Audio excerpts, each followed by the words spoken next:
আসসালামু আলাইকুম। দেখতে দেখতে রমজান কিন্তু চলেই যাচ্ছে। আজকে আমরা সবাই ডিসাইড করলাম বাহিরে ইফতার করব, গন্তব্য উত্তরা, কিন্তু লোকেশন কিন্তু জানি না। আর আমরা অবশ্যই এরকম একটা লোকেশনে ইফতার করতে চাচ্ছিলাম, সেটা অবশ্যই চার দেয়ালের মধ্যে না, একটু খোলা জায়গায়। তো এই তো আমরা আসলাম একটা ইফতার প্লেসে। ইফতার মার্কেটে বিভিন্ন রকমের জুস ছিল। এখানে ছিল orange juice, lassi, mango juice, তারপরে কোকোনাট জুস, তারপরে ছিল স্ট্রবেরি জুস, বিভিন্ন রকমের জুস ছিল। আর এইখানে জুসগুলো আসলে আমি খুব বেশি একটা প্রেফার করি না, কারণ আমি ঘরের তৈরি শরবত নিয়ে এসেছিলাম।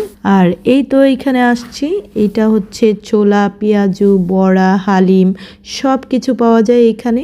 যেহেতু আমি আজকে বাসায় কোনো রান্নাই করিনি এবং আমরা সবাই চাচ্ছিলাম ডিনারটা বাহিরে করতে, তাই আমরা ভাবলাম শর্টকাটের মধ্যে একটা ইফতার সারবো, তারপরে বাইরে তো ডিনার করবই। তো এইখানে কিন্তু বিভিন্ন রকমের শিক কাবাবগুলো, শাসলিক এইগুলোও ছিল।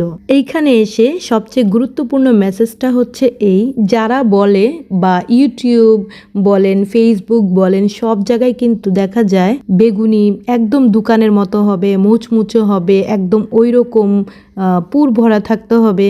আসলে সেটা না। হেলদি খাবার, ঘরের তৈরি খাবার, সব খাবারই হেলদি হয়।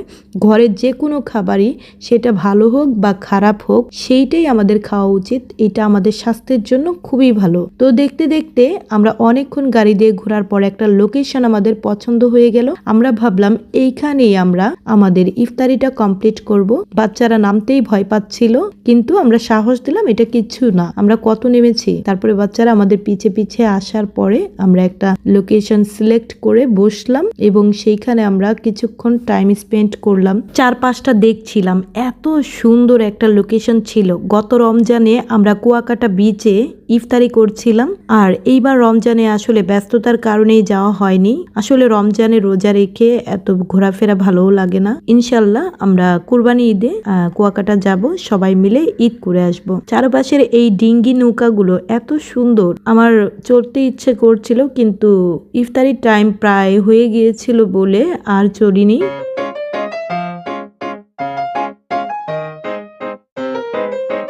আর এই তো আমরা সব ইফতারিগুলো এইখানে এইভাবে করে সাজিয়ে রাখলাম।